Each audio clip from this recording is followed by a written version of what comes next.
Hello, friends. I'm back again tonight with the first chapter of The Goddess Test. I read the prologue last night.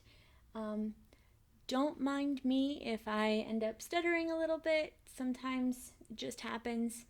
And I do have 3 cats, so if you hear scurrying or meowing in the background, that's probably just them wanting attention. So, without any further ado, let's keep going.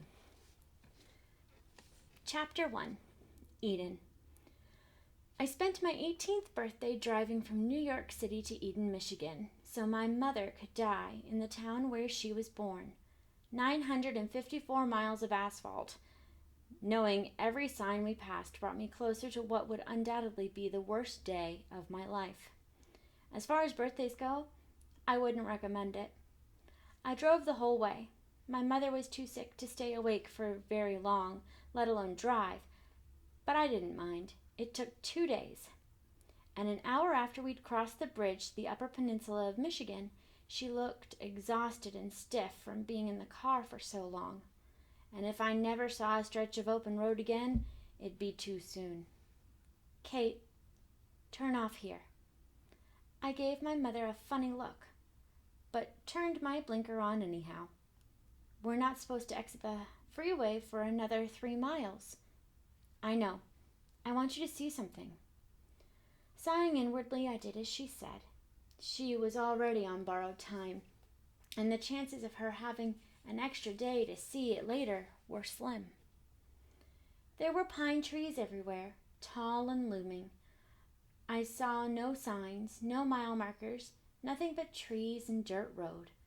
5 miles in, I began to worry. You're sure this is right? Of course I'm sure. She pressed her forehead to the window, and her voice was so soft and broken that I could barely understand her. It's just another mile or so. What is? You'll see. After a mile, the hedge started.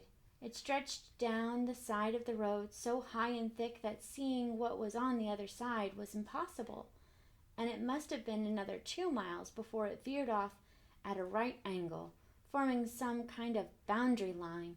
The entire time we drove by, Mom stared at the window, enraptured.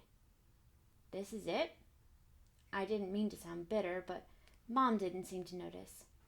Of course it isn't. Turn left up here, sweetie. I did as I was told, guiding the car around the corner. It's nice and all, I said carefully, not wanting to upset her, but it's just a hedge. Shouldn't we go find the house and— Here! The eagerness in her weak voice startled me.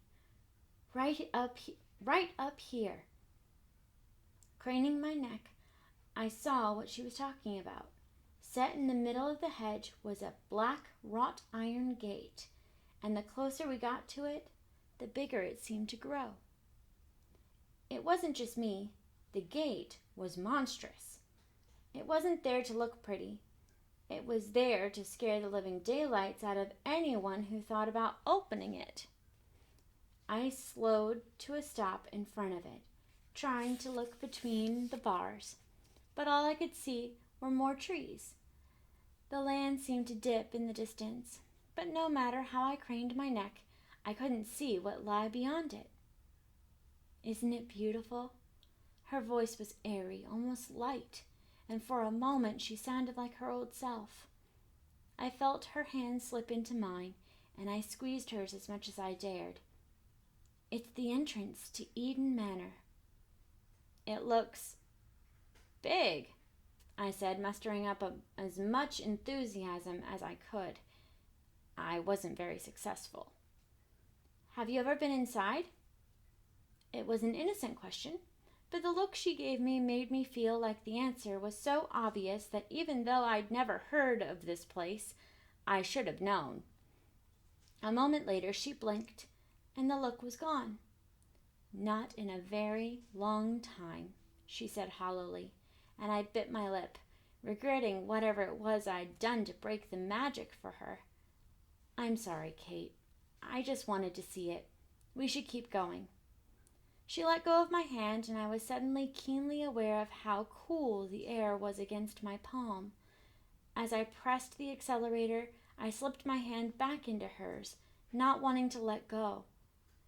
She said nothing, and when I glanced at her, she was resting her head against the glass once more. Half a mile down the road, it happened. One moment the road was clear, and the next a cow was in the road not 15 feet in front of us, blocking the way. I slammed on the brakes and twisted the wheel. The car spun a full circle, throwing my body sideways. My head hit the window as I fought for control of the car, but it was useless. I might as well have been trying to get it to fly for all the good I was doing. We skidded to a stop, miraculously missing the tree line. My pulse raced, and I took great gulps of air, trying to calm myself down. "Mom?" I said frantically. Beside me, she shook her head. "I'm fine. What happened?" I stopped, focusing on the road again. The cow was gone. Confused, I glanced in the rearview mirror and saw a figure standing in the middle of the road. A dark-haired boy, around my age, wearing a black coat that fluttered in the breeze. I frowned, twisting around to try to get a proper look out the back window, but he was gone. Had I imagined it then?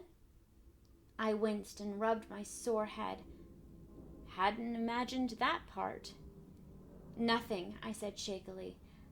"I've just been driving too long, that's all. I'm sorry."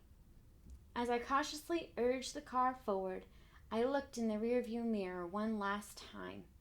Hedge and empty road. I gripped the wheel tightly with one hand and reached out to take hers again with my other, futilely trying to forget the image of the boy now burned into my brain. The ceiling in my bedroom leaked. The real estate agent who sold us the house sight unseen had sworn up and down there was nothing wrong with it, but apparently the jerk had been lying. All I did after we arrived was unpack the essentials we'd need for the night, including a pot to catch the dripping water. We hadn't brought much, just whatever could fit into the car, and I'd already had a set of second-hand furniture delivered to the house. Even if my mother hadn't been dying, I was sure I'd be miserable here. The nearest neighbors were a mile down the road. The whole place smelled like nature, and no one delivered pizza in the small town of Eden. No, calling it small was being generous. Eden wasn't even marked on the map I'd used to get here. Main Street was half a mile long, and every shop seemed to either sell antiques or groceries. There were no clothing boutiques, or at least no place that would ever carry anything worth wearing. There wasn't even a McDonald's, Pizza Hut, Taco Bell. Nothing. Just an outdated diner and some mom-and-pop store that sold candy by the pound. "Do you like it?" Mom sat curled up in the rocking chair near her bed, her head supported by her favorite pillow. It was so worn and faded that I couldn't tell what color it had originally been. But it had survived 4 years of hospital stays and chemotherapy. Against all odds, so had she. "The house?" "Yeah," I lied, tucking in the corners of the sheet as I made her bed. "It's cute." She smiled, and I could feel her eyes on me. "You'll get used to it. Maybe even like it enough to stay here after I'm gone." I pressed my lips together, refusing to say anything. It was an unspoken rule that we never talked about what would happen after she died. "Kate," she said gently, and the rocking chair creaked as she stood. I looked up automatically, ready to spring into action if she fell. "We need to talk about it sometime." Still watching her out the corner of my eye, I tugged the sheet down and grabbed a thick quilt, arranging it on the bed. Pillows soon followed. "Not now." I pulled the covers back and stepped aside so she could crawl in. Her movements were slow and agonizing, and I averted my eyes, not wanting to see her in so much pain. Not yet. Once she was settled, she looked up at me, her eyes red and tired. "Soon," she said softly. "Please." I swallowed, but said nothing. Life without her was unfathomable, and the less I tried to imagine it, the better. "The day nurse is going to come by in the morning." I pressed my lips to her forehead. "I'll make sure she's all set up and knows what to do before I head to school." "Why don't you stay in here tonight?" she said, patting the empty space next to her. "Keep me company." I hesitated. "You need your rest." She brushed her cool, cold fingertips against my cheek. "I'll get more with you here." The temptation of curling up against her like I'd done when I was a child was too much to resist. Not when every time I left her I wondered if it would be the last time I'd see her alive. Tonight I would let myself avoid the pain. "Okay." I crawled into bed next to her, making sure she had enough blanket before I used the rest to cover my legs. Once I was sure she'd stay warm, I wrapped my arms around her, inhaling her familiar scent. Even after spending years in and out of a hospital, she still smelled of apples and freesia. She nuzzled the top of my head, and I closed my eyes before they started to water. "Love you," I murmured, wanting to hug her tightly, but knowing her body couldn't take it. "I love you too, Kate," she said softly. "I'll be here in the morning. Promise." As much as I wished it could be, I knew that was no longer a promise she would always be able to keep. That night, my nightmares were relentless and full of cows with red eyes, rivers of blood, and water that rose around me until I woke up gasping. I pushed the blanket off me and wiped my clammy forehead, afraid I'd woken my mother, but she was still asleep. Even though I didn't sleep well, I couldn't take the next day off. It was my first day at Eden High, which was a brick building that looked more like a large barn than a school. There were hardly enough students to bother building one in the first place, let alone keep it running. Enrolling had been my mother's idea. After I'd missed my senior year to take care of her, she was determined to make sure I graduated. I drove my car into the parking lot 2 minutes after the first bell rang. Mom had gotten sick that morning, and I didn't trust the nurse, a round, matronly woman named Sophia, to take care of her properly. Not that there was anything particularly menacing about her, but I'd spent most of the past 4 years caring for my mother, and as far as I was concerned, no one else could do it right. I'd nearly skipped to stay home with her, but my mother had insisted I go. As difficult as the day had been so far, I was certain it was about to get worse. At least I wasn't alone in the walk of shame through the parking lot. Halfway to the building, I noticed a boy following me. He couldn't have been old enough to drive. His white blonde hair stuck out almost as much as his overgrown ears did. Judging from his cheery expression, he couldn't have cared less that he was late. He dashed forward to reach the front door before I did, and much to my surprise, he held it open for me. I couldn't think of a single guy at my old school who would have done that. "After you, mademoiselle." "Mademoiselle?" I stared at the ground to avoid giving him an odd look. No use in being rude the first day. "Thanks," I mumbled, stepping inside and walking faster. He was taller than me, though, and he caught up in no time. Much to my horror, instead of passing me, He slowed, so we were walking together. Do I know you? Oh God, did he expect me to answer? Luckily he didn't. He didn't seem to, as he didn't give me a chance to respond. I don't know you. Brilliant observation, Einstein. I should know you. Right outside the office, he swung around, placed himself between me and the entrance. Sticking out a hand, he looked at me expectantly. I'm James, he said, and I finally got a good look at his face. Still boyish, but maybe he was older than I thought. His features were hardened, more mature than I'd expected. James McDuffie. Laugh, and I'll be forced to hate you. Seeing no other choice, I forced a small smile and took his hand. Kate Winters. He stared at me for longer than was strictly necessary, a goofy grin on his face.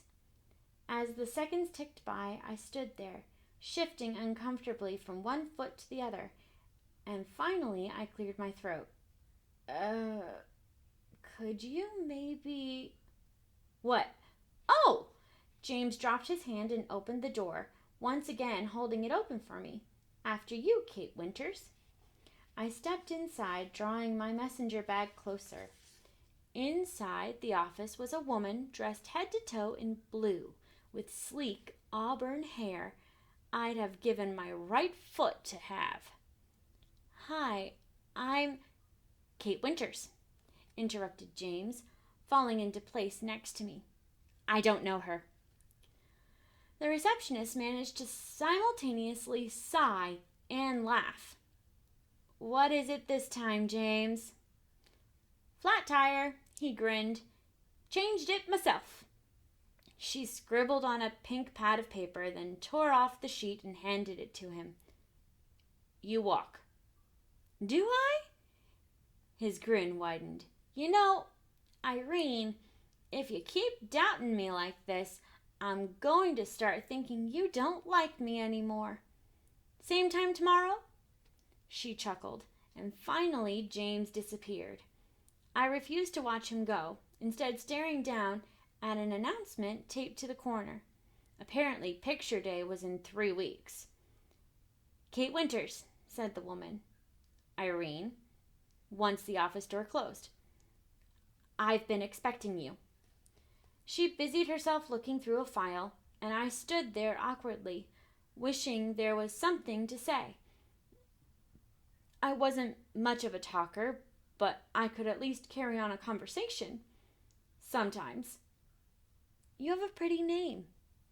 She raised her perfectly plucked eyebrows. Do I? I'm glad you think so. I rather like it myself. Ah, here we go. She pulled out a piece of paper and handed it to me. Your schedule, as well as a map of the school. Shouldn't be too hard to find. The hallways are color-coded, and if you get lost, just ask. We're all nice enough here. I nodded, taking note of my first class. Calculus. Joy. Thanks. Anytime, dear. I turned to leave, but as my hand touched the doorknob, she cleared her throat. Miss Winters, I wanted to say I'm sorry. About your mother, I mean. I knew her a very long time ago, and, well, I'm very sorry. I closed my eyes. Everyone knew. I didn't know how, but they knew. My mother said her family had lived in Eden for generations, and I'd been stupid to think that I could get away with coming here unnoticed.